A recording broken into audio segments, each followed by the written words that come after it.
MRI scan ಮತ್ತು CT scan ವಿಚಾರದಲ್ಲಿ ಸರ್ಕಾರ ಮಾಡಿರುವಂಥ ನಿಯಮವೊಂದರ ಬದಲಾವಣೆಯಿಂದಾಗಿ ರೋಗಿಗಳು ಪರದಾಡುವಂಥ ಸ್ಥಿತಿ ನಿರ್ಮಾಣ ಆಗಿದೆ. 5-6 ವರ್ಷಗಳಿಂದ ಉಚಿತ ಇದ್ದಂಥ ಸೇವೆ ಈಗ ದುಬಾರಿಯಾಗುವಂಥ ಸ್ಥಿತಿ. ಯಾಕೆ ಅಂತಂದರೆ ಸಿಟಿ ಸ್ಕ್ಯಾನು ಅಥವಾ MRI ಸ್ಕ್ಯಾನ್ ಆಗಬೇಕು ಅಂತಂದರೆ ABARK ಇದರಿಂದ ಅನುಮತಿಯನ್ನು ಪಡೆಯಬೇಕು ಅನ್ನುವಂಥ ನಿಯಮವನ್ನು ಮಾಡಲಾಗಿದೆ. ಅನುಮತಿ ಇಲ್ಲದೆ ಇದ್ದರೆ ಸಿಟಿ ಸ್ಕ್ಯಾನು ಮಾಡಂಗಿಲ್ಲ. ಹಣ ಇಲ್ಲದೆ ಗದಗದ ಜಿಮ್ಸ್ನಲ್ಲಿ ರೋಗಿಗಳು ನರಳಾಡ್ತಾ ಇದ್ದಾರೆ. ದಿಢೀರಂತ ಈ ರೀತಿ ನಿಯಮ ಬದಲಾವಣೆ ಮಾಡಿದ್ದಕ್ಕೆ ರೋಗಿಗಳು ಆಕ್ರೋಶ ವ್ಯಕ್ತಪಡಿಸ್ತಾ ಇದ್ದಾರೆ. ABARK ಅಂತಂದ್ರೆ ಆಯುಷ್ಮಾನ್ ಭಾರತ್ ಆರೋಗ್ಯ ಕರ್ನಾಟಕ. ಈ ಪರ್ಮಿಷನ್ ಅನ್ನು ಪಡ್ಕೊಳ್ಬೇಕು, ಆ ವೆಬ್ಸೈಟ್ ಅಲ್ಲಿ ಅನುಮತಿಯನ್ನು ಪಡ್ಕೊಳ್ಬೇಕು. ಅನುಮತಿ ಕೊಡೋದಕ್ಕೆ ವಿಳಂಬ ಆಗ್ತಾ ಇದೆ, ತಕ್ಷಣಕ್ಕೆ ಸಿಗ್ತಾ ಇಲ್ಲ. ತಕ್ಷಣಕ್ಕೆ ಸಿಗದ ಕಾರಣಕ್ಕಾಗಿ ಮತ್ತೆ ಕೈಯಲ್ಲಿದ್ದಂಥ ದುಡ್ಡು ಖರ್ಚು ಮಾಡಿ ಸ್ಕ್ಯಾನಿಂಗ್ ಒಳಪಡಬೇಕಾದಂಥ ಸ್ಥಿತಿ ರೋಗಿಗಳು. ಯಾಕಾಗಿ ಈಗ ಈ ರೀತಿ ನಿಯಮವನ್ನು ದಿಢೀರಂತ ಬದಲಾಯಿಸಿದ್ದೀರಿ ಅಂತ ರೋಗಿಗಳು ಪ್ರಶ್ನೆ ಕೇಳ್ತಾ ಇದ್ದಾರೆ, ಪರದಾಡ್ತಾ ಇದ್ದಾರೆ. ಕೈಯಲ್ಲಿದ್ದಂಥ ದುಡ್ಡು ಖರ್ಚು ಮಾಡಿ ಸಿಟಿ ಸ್ಕ್ಯಾನು ಅಥವಾ ಬೇರೆ ಯಾವುದೇ ಸ್ಕ್ಯಾನಿಂಗಿಗೆ ಒಳಗಾಗಬೇಕಾದಂಥ ಪರಿಸ್ಥಿತಿ ನಿರ್ಮಾಣ ಆಗಿದೆ.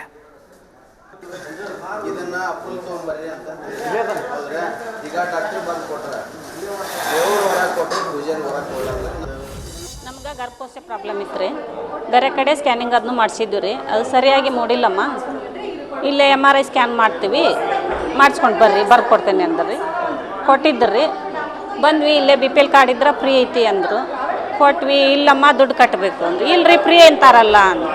ಫ್ರೀ ಇಲ್ಲಮ್ಮ, ಮೊದಲಿತ್ತು ಇವಾಗಿಲ್ಲ, ದುಡ್ಡು ಕಟ್ಟಿ ಮಾಡಿಸ್ಕೊಡ್ರಿ, 6,000 ಕಟ್ಟಿ ಮಾಡಿಸ್ಕೊಡ್ರಿ ಅಂದ್ರಿ. ನಾವು ಅಷ್ಟೊಂದು ದುಡ್ಡು ತಂದಿರಲಿಲ್ಲ ರೀ, ಖರ್ಚಿಗೆ ಅಷ್ಟೊಂದು ಸ್ವಲ್ಪ ಇಟ್ಕೊಂಡು ಬಂದಿದ್ವಿ ರೀ. ಮತ್ತು ಇಲ್ಲಿ ಬೇರೆ ವ್ಯವಸ್ಥೆ ಮಾಡಿಕೊಂಡು ಮಾಡಿಸ್ಕೊಂಡೆ, ಬೇರೆ ಕಡೆ ಸಾಲನ ತೊಗೊಂಡೇವ್ರಿ. ಮತ್ತು ದಿಢೀರ್ ಅಂತಂದ್ರೆ ಎಲ್ಲಿ ಸಿಗ್ತಾವೆ ಹೇಳ್ರಿ ಸರ್? ಸಿಗಲ್ಲ. ಇಲ್ಲೇ ಇರ್ತಾರೆ ನಮ್ಮ ರಿಲೇಷನ್ ತಮ್ಮಾರು, ಅವ್ರ ಕಡೆ ಸಾಲವಾಗಿನ ತೊಗೊಂಡೇವ್ರಿ. ದಿಢೀರ್ ಅಂದ್ರೆ ಅವ್ರ ಕಡೆನೂ ಬೇಕಲ್ರಿ ಆ ಟೈಮ್ನಾಗ. ಕಷ್ಟ ರೀ ಸರ. ಮತ್ತು ಪ್ರಾಣ ಭಯ ಒಂದು ಐತಲ್ರಿ ನಮ್ಗೆ. ಇಲ್ಲಿ ಫ್ರೀ ಐತಂತ ಬಂದೀವ್ರಿ ನಾವು. 1 ತಿಂಗಳ ಹಿಂದನ ರೀ ಸರ ಇಲ್ಲಿ ಡಾಕ್ಟರ್ ಬರ್ಕೊಟ್ಟಿದ್ರಿ. 2 ಸ್ಕ್ಯಾನ್, ಇಬ್ಬರು ಡಾಕ್ಟರ್ನು ಸ್ಕ್ಯಾನಿಂಗ ಬರ್ದಿದ್ರು ಸರ್.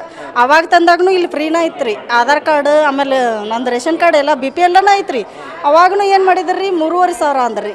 ಹೊರಗಡೆ ಪ್ರೈವೇಟ್ ಡಾಕ್ಟರ್ ಬರೆದು ಕೊಟ್ಟಿದ್ದಾದ್ರೆ 7,000 ಅಂದ್ರಿ. ಇಲ್ಲಿ ನಾ 3,500 ಅಂದ್ಬಿಟ್ಲೆ ಫ್ರೀ ಐತೆ ಅಂತ ಬಂದೀವ್ರಿ ಸರ. ಬೇಡ ಬಿಡ್ರಿ, ಸ್ವಲ್ಪ ನೋವು ಕಡಿಮೆ ಐತೆ ಅಂತ ಹೋಗಿದ್ದೆ ರೀ. ಮತ್ತು ಈಗ ಮೊನ್ನೆ ನೋವು ಜಾಸ್ತಿ ಐತೆ ಅಂತ ಮತ್ತೆ ತೋರಿಸ್ಕೊಂಡೆ ರೀ. ಅದಕ್ಕೆ ನಿನ್ನೆ 4,000 ಕಟ್ಟಿ ಮಾಡಿಸ್ಕೊಂಡು ಹೋಗ್ಯಾನ ನೋಡ್ರಿ ಸರ್. ಮತ್ತೆ ರೇಟ್ ಜಾಸ್ತಿ ಮಾಡ್ಯಾರಿ. 2 ವಾರದಿಂದನೇ ಅಮೌಂಟ್ ತೊಗೊಳಕತ್ತೇವಿ. ಮೊದಲು ಫ್ರೀ ಇತ್ತು ಅಂತ ಹೇಳ್ತಾರೆ ರೀ. ಮೊದಲು ಫ್ರೀ ಇದ್ದಾಗ ಆದ್ರೂ ಮಾಡಲಿಲ್ಲ ರೀ ಸರ್. 3,500 ಕೇಳಿದ್ರಿ ಇವರು. ಈಗ 1 ತಿಂಗಳು ಹಿಂದ್ರಿ ಏನು ವ್ಯತ್ಯಾಸನ ಇಲ್ರಿ. ಸುಮ್ಮನೆ ಓಡಾಡ್ಸ್ತಾರ್ರಿ, ಆ ಬಿಲ್ಡಿಂಗ್ ಹೋಗಿ ಈ ಬಿಲ್ಡಿಂಗಿಗೆ ಹೋಗಿ ಅಂತೇಳಿ ಸುಮ್ಮನೆ ಓಡಾಡ್ಸ್ತಾರೆ ನೋಡ್ರಿ. ಇಲ್ಲಿ ಹೋಗ್ರಿ ಸ್ಟ್ರೈಕ್ ಮಾಡ್ರಿ ಅಂತಾರ್ರಿ. ಏನು ಹೇಳ್ಬೇಕ್ರಿ? ಮೊದಲು ಫ್ರೀ ಇತ್ತು, ನಾವು ಸ್ಟ್ರೈಕ್ ಮಾಡ್ಬೇಕತ್ರಿ ಕುತ್ಕೊಂಡು. ಹೆಚ್ಚು ಕಮ್ಮಿ ಮಾತಾಡಿದ್ರಿ ಇಲ್ಲಿ ಮರ್ಯಾದಿನ ಇರಂಗಿಲ್ಲ ರೀ. ಮರ್ಯಾದಿಲ್ದಂಗೆ ಮಾತಾಡ್ತಾರೆ ರೀ. ಏನು ಮಾಡೋಕ್ಕಾಗತ್ರಿ? ನಾವು ಯಾವಾಗಾರ ಒಂದಿನ ಅಪರೂಪಕ್ಕೆ ತೋರಿಸ್ಕೊಳಕ್ಕೆ ಬಂದಿರ್ತೇವೆ ರೀ. ಸುಮ್ಮ ಗೊತ್ತಿರಂಗಿಲ್ಲ ರೀ. ಇಲ್ಲಿ ಬಂದು ಹಂಗೆ ಅವ್ರ ಕಡೆ ಹೋಗಿ ಇವ್ರ ಕಡೆ ಹೋಗಿ ಅಂತಂದು ಒಡ್ಸಾಡ್ಸಾರ್ದ ಕಾಲು ಹೋಗ್ತಾವ್ರಿ. ಸುಮ್ಮ ಪ್ರೈವೇಟ್ ಕಡೆ ಹೋಗೋದು ಬೇಸಿ ಇಲ್ಲಿ ಬರೋದು ಎದಕ್ಕೂ ಬೇಡ ಅನ್ಸೋಕತ್ರಿ. ಮತ್ತು ಫೋನ್ಪೇ ಮಾಡಿಸ್ಕೊಂಡು ಮತ್ತೆ ಹೊಳ್ಳಿ ಇಲ್ಲಿ ಫೋನ್ಪೇ ಮಾಡಿದ್ದೀವಿ ರೀ ಸರ್. ಮತ್ತು ಅನಿವಾರ್ಯ ಅಲ್ರಿ, ಬಂದುಬಿಟ್ಟಿರ್ತೇವೆ ರೀ. ಮತ್ತು ಹಂಗೆ ವಾಪಸ್ ಹೋಗೋದೇನಂತಂದು ತ್ರಾಸಿದ್ದಾಗ ಅಲ್ರಿ ಬರ್ಬೇಕಂತಂದ್ರೆ ಸ್ಕ್ಯಾನಿಂಗ್ ಮಟ್ಟ ಬರ್ಬೇಕಂದ್ರೆ ನಾವು ನಾರ್ಮಲಿ ಇದ್ರೆ ಬರೋಗಿಲ್ಲ ರೀ. ತ್ರಾಸಿದ್ದಾಗ ಬಂದಿರ್ತೇವೆ ರೀ. ಹೊರಗಡೆ 12,000 ಕೊಟ್ಟು ಮಾಡ್ಸೋಕ್ಕಾಗಲ್ಲ ಅಂತ ಇಲ್ರಿ. ಈ ಬಗ್ಗೆ ಹೆಚ್ಚಿನ ಡೀಟೇಲ್ ನೀಡೋದಕ್ಕೆ ನಮ್ಮ ಪ್ರತಿನಿಧಿ ಸುರೇಶ್ ಫೋನ್ ಸಂಪರ್ಕದಲ್ಲಿ. ಸುರೇಶ್, ಇಲ್ಲಿ ಸರ್ಕಾರ ಏನನ್ನೋ ಸರಿ ಮಾಡೋದಕ್ಕೆ ಹೋಗಿ ಮತ್ತೇನೋ ಸಮಸ್ಯೆಯನ್ನು ಸೃಷ್ಟಿ ಮಾಡಿದ ರೀತಿಯಲ್ಲಿ ಕಾಣ್ತಾ ಇದೆ. ಹೌದು ರಕ್ಷಿತ್, ಏನು ಬಡವರಿಗೆ ಮರುಜೀವ ಕೊಡುವಂತ ಒಂದು ಸಂಜೀವನಿ ಆಗಿರ್ತಕ್ಕಂಥ ಸರ್ಕಾರಿ ಆಸ್ಪತ್ರೆಗಳು ಈಗ ಬಡವರಿಂದಾನೇ ಹಣ ವಸೂಲಿ ಮಾಡುವಂತ ಕಾರ್ಯಕ್ಕೆ ಇಳಿದಿದ್ದವ ಅನ್ನುವಂತ ಪ್ರಶ್ನೆ ಮೂಡ್ತಾ ಇದೆ. ಪ್ರಮುಖವಾಗಿ ಏನು ಅಂತಂದ್ರೆ ಸುಮಾರು 5-6 ವರ್ಷಗಳಿಂದ ಏನು ಗದಗ್ನ ಜಿಮ್ಸ್ ಆಸ್ಪತ್ರೆಯಲ್ಲಿ ಈ ಸಿಟಿ ಸ್ಕ್ಯಾನ್ ಮತ್ತೆ ಏನು MRI ಸ್ಕ್ಯಾನ್ ಆಗಿರ್ಬೋದು, ಈ ತರದ ಏನು ಸ್ಕ್ಯಾನ್ಗಳನ್ನು ಸಂಬಂಧಪಟ್ಟಂತ ಏನು ವ್ಯವಸ್ಥೆ ಇತ್ತು ಅದು ಈಗ ಬಲು ದುಬಾರಿ ಆಗಿದೆ. ಮತ್ತೆ ಬಡವರಿಗೆ ನಿಲುಕದಂತ ಪರಿಸ್ಥಿತಿ ಇಲ್ಲಿ ನಿರ್ಮಾಣ ಆಗಿದೆ ಅಂತಾನೆ ಹೇಳ್ಬೋದು. ಯಾಕಂತಂದ್ರೆ ಸಾಕಷ್ಟು ಜನರು ಫ್ರೀ ಸ್ಕ್ಯಾನ್ ಇಲ್ಲಿ ಮಾಡ್ತಾರೆ ಅನ್ನೋಂತ ದೃಷ್ಟಿಯಿಂದ ಸಾಕಷ್ಟು ಜನರು ರೋಗಿಗಳು ಇಲ್ಲಿ ಬರ್ತಾ ಇದ್ರು. ಆದ್ರೆ ಈಗ ಈ ಸ್ಕ್ಯಾನ್ ಸೆಂಟರ್ ಈಗ ಬಿಕೋ ಅಂತ ಇದೆ. ಯಾಕಂತಂದ್ರೆ ಕಳೆದ 1 ವಾರದಿಂದ ಈ ಸ್ಕ್ಯಾನ್ ಸೆಂಟರ್ಗೆ ಅಂದ್ರೆ ಸರ್ಕಾರ ಒಂದು ಆದೇಶ ಹೊರಡಿಸಿದೆ. ಏನು ABRK ಅಂತ ಏನು ನಿಯಮ ಜಾರಿಗೆ ತಂದಿದೆ. ಅಂದ್ರೆ ಈ ಮೂಲಕ ಏನು ಅಪ್ರೂವಲ್ ಆಗಿರ್ತಕ್ಕಂಥ ರೋಗಿಗಳಿಗೆ ಮಾತ್ರ ಏನು ಇಲ್ಲಿ ಸ್ಕ್ಯಾನ್ ಮಾಡಲಾಗುವುದು ಅನ್ನೋಂಥ ಬೋರ್ಡ್ ಅನ್ನ ಅಲ್ಲಿ ಅಂಟಿಸಿರುವಂತದ್ದು. ಅಲ್ಲಿ ಬಂದಿರತಕ್ಕಂಥ ರೋಗಿಗಳು ಕೂಡ ಅವ್ರಿಗೂ ಕೂಡ ಸರಿಯಾಗಿ ಇಲ್ಲಿನ ಸಿಬ್ಬಂದಿಗಳು ಕೂಡ ಸರಿಯಾಗಿ ಮಾಹಿತಿ ಕೊಡೋದಿಲ್ಲ. ಜೊತೆಗೆ ಇಲ್ಲಿ ಜಿಮ್ಸ್ ಆಸ್ಪತ್ರೆಯಲ್ಲಿ ಇದಕ್ಕೆ ಯಾವುದೇ ರೀತಿಯಾದಂತ ಒಂದು ವ್ಯವಸ್ಥೆನೂ ಕೂಡ ಇಲ್ಲ. ABRK ಏನು ಡಿಪಾರ್ಟ್ಮೆಂಟ್ ಮಾಡಿದರೆ ಆ ಡಿಪಾರ್ಟ್ಮೆಂಟ್ ಕೂಡ ಇಲ್ಲಿ ಜಿಮ್ಸ್ ಆಸ್ಪತ್ರೆ ಇಲ್ಲ. ರೋಗಿಗಳು ಎಲ್ಲಿ ಹೋಗ್ಬೇಕು ಅನ್ನೋದು ಕೂಡ ಗೊತ್ತಾಗ್ತಾ ಇಲ್ಲ. ಹೀಗಾಗಿ ಅನಿವಾರ್ಯವಾಗಿ ಕೆಲವೊಬ್ರು ದುಡ್ಡು ಕೊಟ್ಟು ಅಂದ್ರೆ ಸುಮಾರು 3,000, 5,000, 6,000 ಈ ರೀತಿಯಾಗಿ ದುಡ್ಡು ಕೊಟ್ಟು ಅಲ್ಲಿ ಸ್ಕ್ಯಾನ್ ಮಾಡುವಂತ ಪರಿಸ್ಥಿತಿ ಈಗ ನಿರ್ಮಾಣ ಆಗಿದೆ. ಕೆಲವೊಬ್ರು ವೃದ್ಧರು ಇರ್ತಾರೆ, ಮತ್ತೆ ಬಡವರು ಇರ್ತಾರೆ. ಸಾಕಷ್ಟು ಜನರು ಏನ್ ಮಾಡ್ಬೇಕು ಅಂತ ಹೇಳಿ ದುಡ್ಡು ಇರದೆ ವಾಪಸ್ಸು ಹೋಗಿರುವಂತ ಉದಾಹರಣೆಗಳು ಕೂಡ ಇರುವಂತದ್ದು. ಅನಿವಾರ್ಯವಾಗಿ ಒಬ್ಬ ಮಹಿಳೆಯನ್ನು ಕೂಡ ನಾವು ಮಾತಾಡ್ತೇವೆ. ಆ ಮಹಿಳೆ ಹೇಳ್ತಾಳೆ, ನನಗೆ ಗರ್ಭಕೋಶ ಇದೆ, ಗರ್ಭಕೋಶದ ಸಮಸ್ಯೆ ಇದೆ.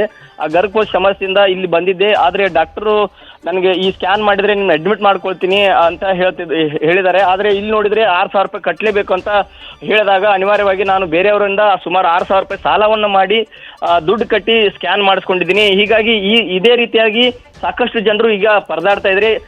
ಏನು ಮುಖ್ಯವಾಗಿ ಏನು ಮೊದಲ ಯಾವ ರೀತಿ ವ್ಯವಸ್ಥೆ ಇತ್ತು ಫ್ರೀಯಾಗಿ, ಅಂದ್ರೆ ಏನು BPL ಕಾರ್ಡ್ ಆಗಿರ್ಬೋದು, ಅಂತ್ಯೋದಯ ಕಾರ್ಡ್ ಆಗಿರ್ಬೋದು, ಮತ್ತೆ SC/ST ಗಳಿಗೆ ಯಾವ ರೀತಿಯಾಗಿ ಏನು ಫ್ರೀಯಾಗಿ ಮಾಡ್ತಾ ಇದ್ರು ಅದೇ ರೀತಿಯಾಗಿ ಈಗ ಮುಂದುವರಿಸಬೇಕು. ಈ ABRK ಅನ್ನೋ ವ್ಯವಸ್ಥೆ ಏನಿದೆ ಇದು ಬಹಳ ಏನು ಜನರಿಗೆ ಯಾವ ರೀತಿ ಸರಿಯಾಗಿ ಸಹಕಾರ ಕೊಡುವಂತ ಯೋಜನೆ ಆಗಿಲ್ಲ. ಮತ್ತೆ ಸಾಕಷ್ಟು ಜನರು ಏನು ಎಮರ್ಜೆನ್ಸಿ ಅಂತಂತ ರೋಗಿಗಳಿಗೆ ಏನು ಇಮಿಡಿಯೇಟ್ಲಿ ಟ್ರೀಟ್ಮೆಂಟ್ ಬೇಕನ್ನೋ ಸಂದರ್ಭದಲ್ಲಿ ಅದಕ್ಕೆ ಅನುಕೂಲ ಆಗೋದಿಲ್ಲ.